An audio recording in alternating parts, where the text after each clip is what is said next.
Alors, on va entamer la table ronde sur les réflexions bonnes pratiques, gouvernance et régulation avec des approches croisées. Donc, j'invite à me rejoindre Raja Chatila, Grégory Bonnet, Laurence De Villers et David Gruson nous rejoindra très bientôt puisqu'il a un petit peu de retard, mais voilà, il va nous rejoindre.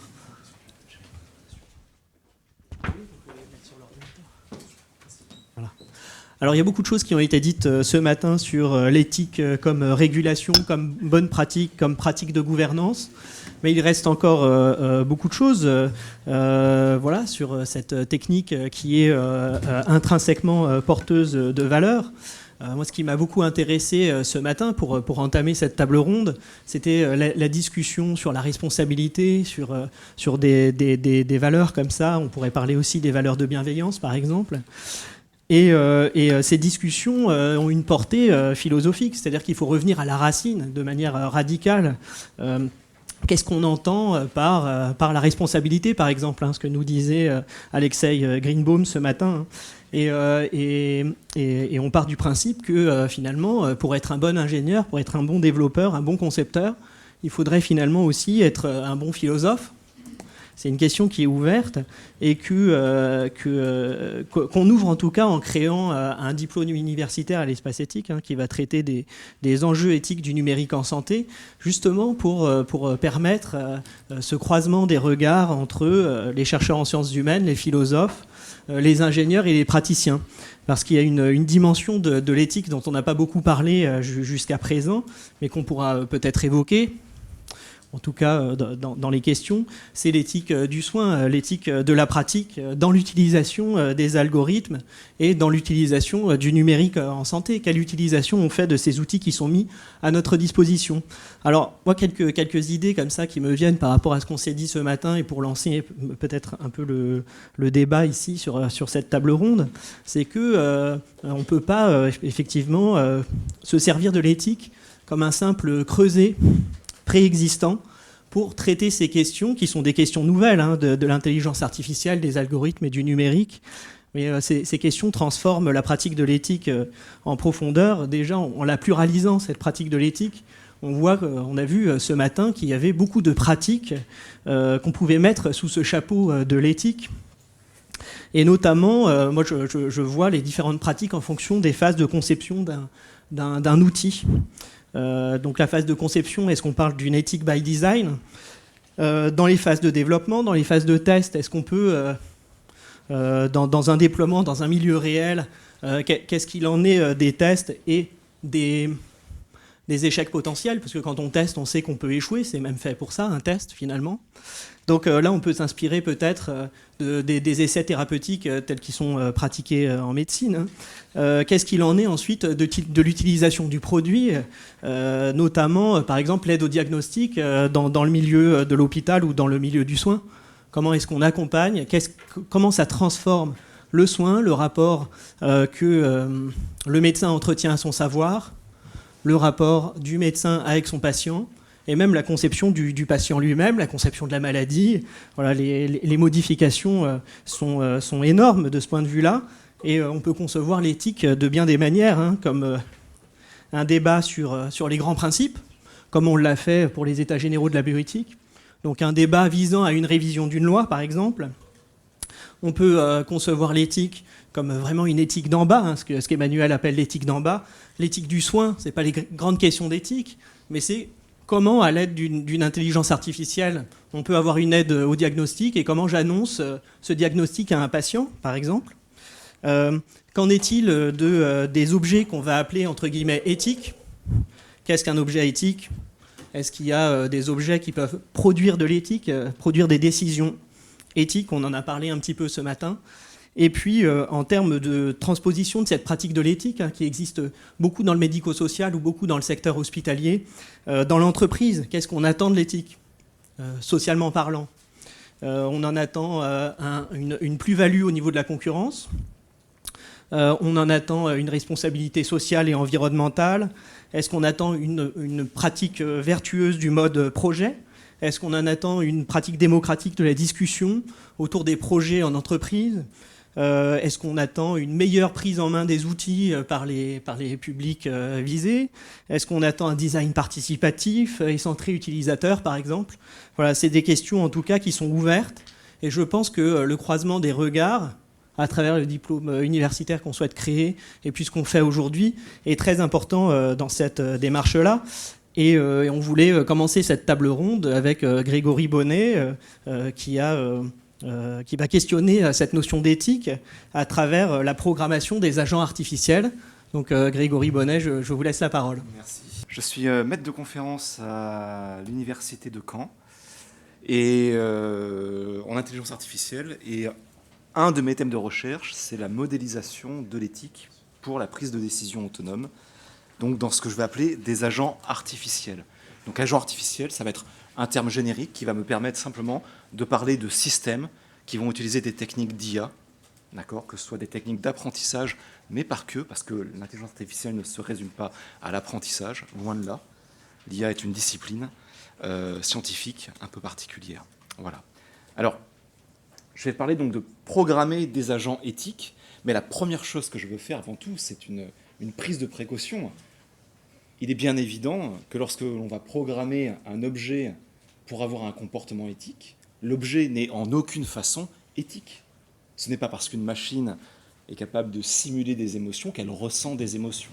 Donc lorsque je vais parler de programmation d'agents artificiels éthiques, je vais simplement parler d'agents qui vont être capables de prendre des décisions de manière à ce qu'un utilisateur extérieur, un humain, qui observe la décision, puisse juger cette décision comme étant éthique ou non, de son point de vue, bien sûr. D'accord. Donc ça, c'est vraiment très important pour ne pas faire d'anthropomorphisme entre ce que nous projetons sur les machines et ce qu'elles font vraiment. Voilà. Donc il s'agit, dans ce que je fais moi uniquement, d'une simulation de l'éthique, et encore une fois, d'une simulation de certaines éthiques, puisque selon le domaine, selon ce qui nous intéresse, bien les éthiques et les questions qui sont en dessous sont plurielles, bien évidemment.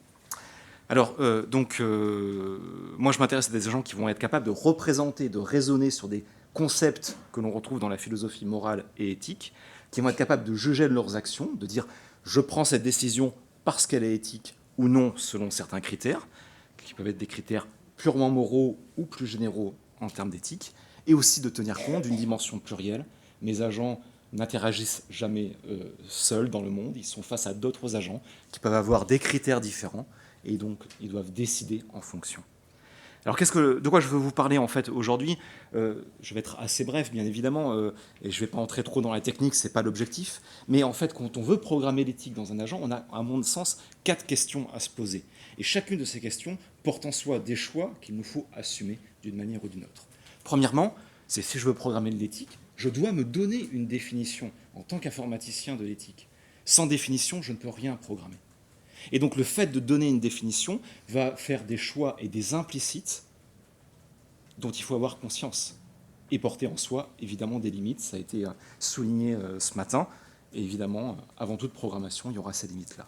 Deuxièmement, lorsque je vais vouloir modéliser l'éthique ou la programmer, l'éthique que je me suis donnée bien sûr, je vais devoir choisir les types de modèles, les types d'algorithmes. Je vais devoir mettre d'un côté des questions de quantification. Est-ce que je mets des poids, des ajustements à telle ou telle chose, à telle ou telle valeur? Est-ce que je qualifie?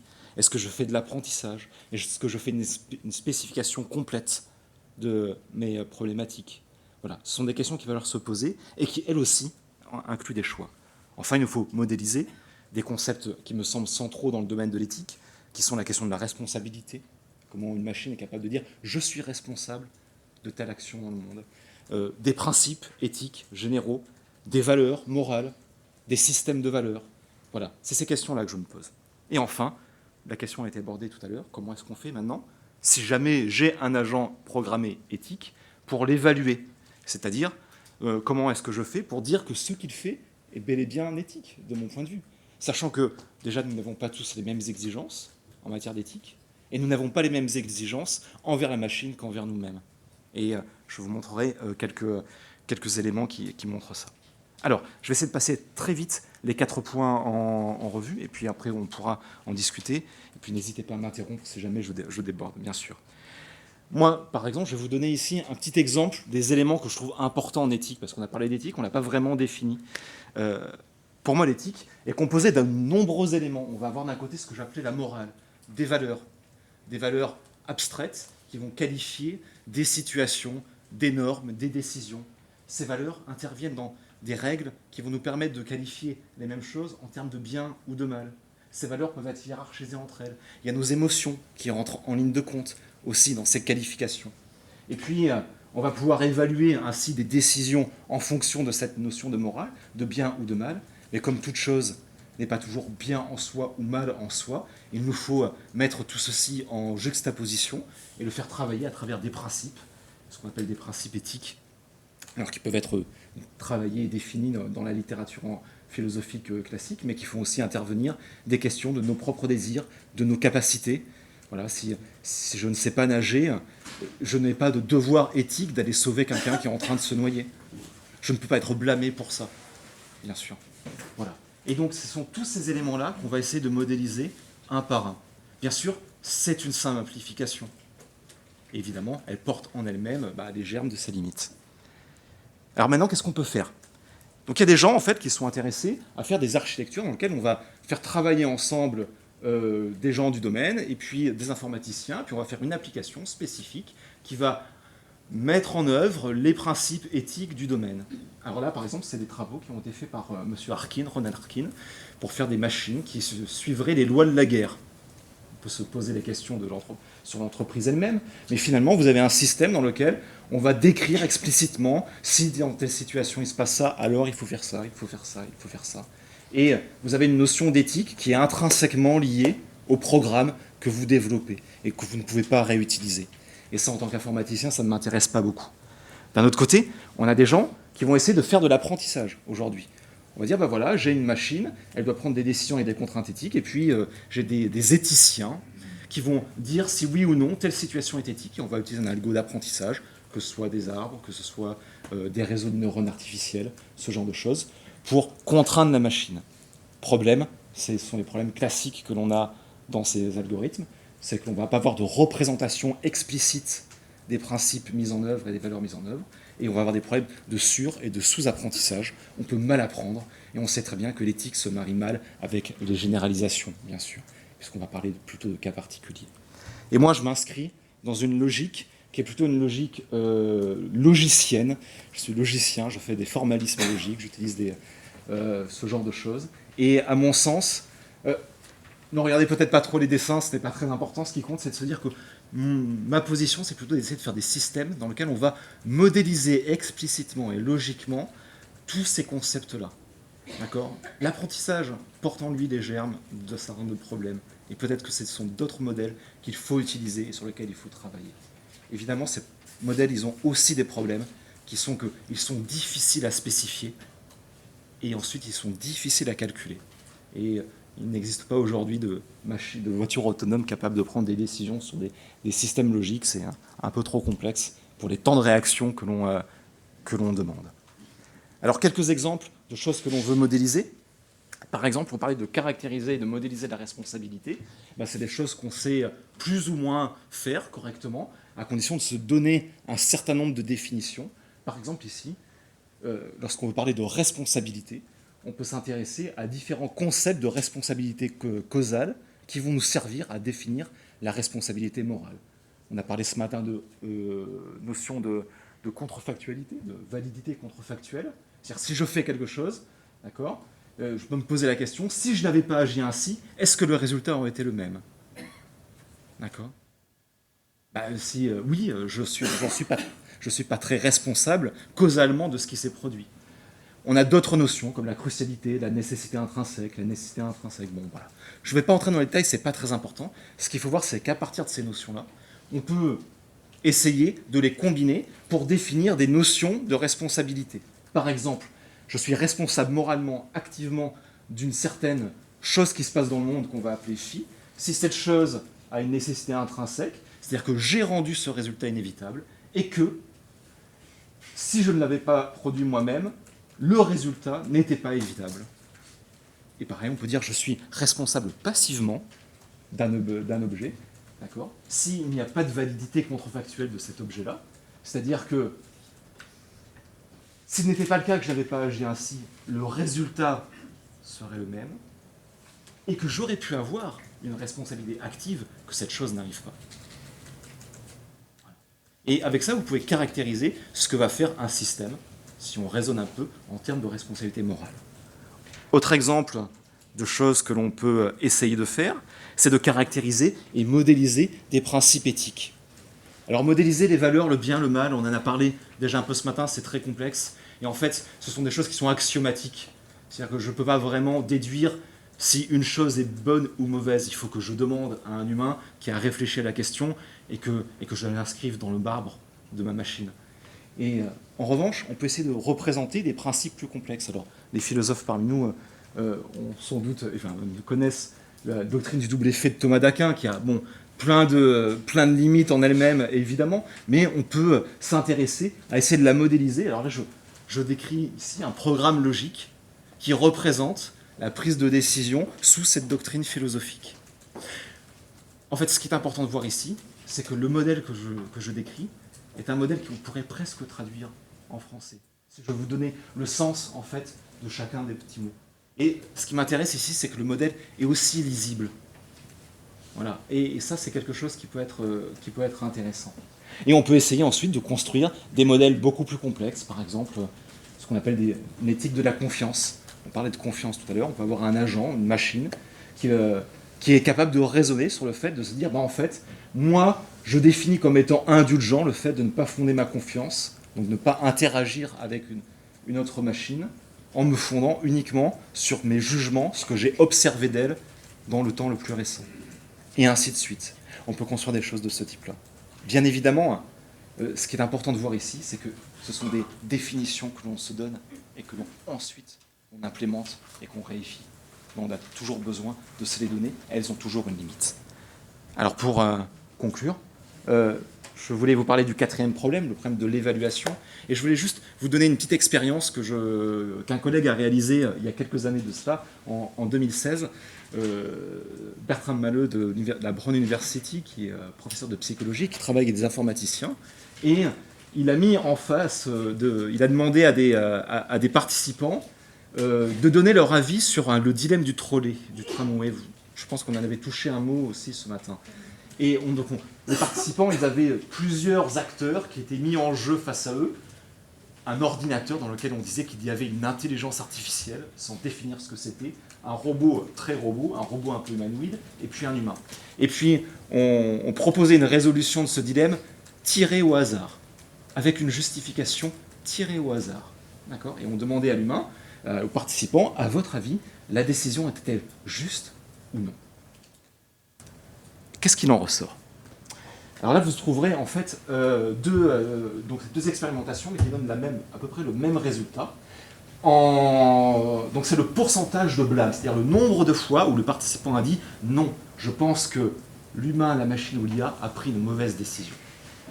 Et vous avez ici, en très plein, le pourcentage de blâme quand la décision prise avait été de faire l'action. Et l'action, c'est dire « Je vais tirer mon levier, je vais sauver les 5 personnes qui allaient mourir, mais en contrepartie, j'en écrase une autre. » Et puis l'inaction, en blanc, c'est « Je laisse faire la nature, et l'accident arrive, 5 personnes sont écrasées, mais celle qui était sur le bas-côté n'a rien. » Et à chaque fois, on voit que la plupart du temps, en fait, le blâme est plus important quand on agit, quand l'humain a agi, quand l'humanoïde a agi, quand l'intelligence artificielle, ici, en violet, a agi. D'accord ? Parce qu'on y projette peut-être nos aspects humains. D'accord ? Donc je tire le levier, on n'est pas forcément très utilitariste. En revanche, dans le cas du robot à apparence roboïde, si vous me permettez, la tendance s'inverse. On va le blâmer plus souvent parce qu'il n'a pas agi. Et la conclusion qu'en tirait mon collègue, c'était que parce qu'on observe celui qui agit, on se dit, on attend de lui un certain acte. Et donc on accepte cet acte parce qu'on s'attendait cet acte de sa part.